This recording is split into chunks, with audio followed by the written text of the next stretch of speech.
After watching his wife, Mary Jane, die right in front of him, Spider-Man finishes saving the day but ends up deciding that would be the last time, retiring his suit so he could dedicate his entire life to his son. Well, 12 years go by, and Peter's son, now grown up, is seen getting ready for school. Later, Spider-Man is called to go pick him up, and the two argue on the way back home, with Ben complaining that Peter was almost never around. But after Peter drops his son off at home to catch a flight, that's when the kid accidentally destroys the front door, finally discovering his powers. All while it's revealed that the villain who killed MJ a few years back, the Cadaverous, was still alive and planning something even bigger. Some time passes, and after Ben wakes up in a panic from being stuck to the ceiling, May calms him down and decides to take the kid down to the basement of the house, where he finally finds his dad's old suit and discovers he has spider powers. But Ben actually isn't happy at all finding out about Peter's past and starts blaming him for letting his mother die, ultimately calling Peter a coward and just burning his Spider-Man suit in a grill. But after a few minutes go by and Ben's school crush shows up in a costume inviting him to join her,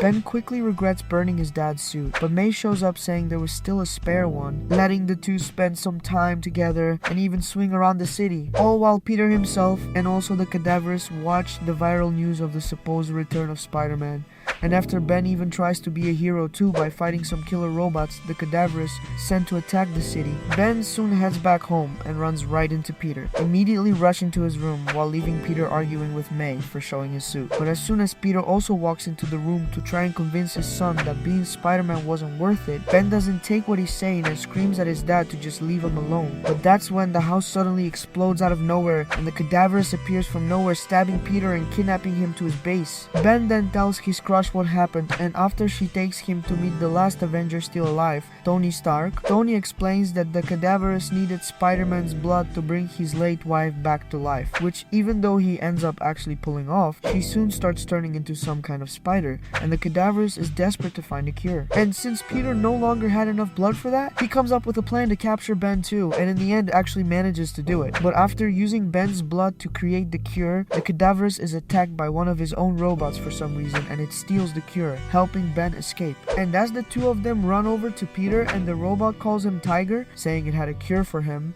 Peter immediately realizes that was MJ and takes the cure out of her hand to inject it into her instead of himself, completely curing Mary Jane and also giving her spider powers. The three of them then take on the Cadaverous side by side as a family, and after they all share one last moment together before the villain's base collapses, Peter pushes his wife and son off the bridge to save them from the explosion. And in the end, Ben finally realizes just how much of a true hero his father always was.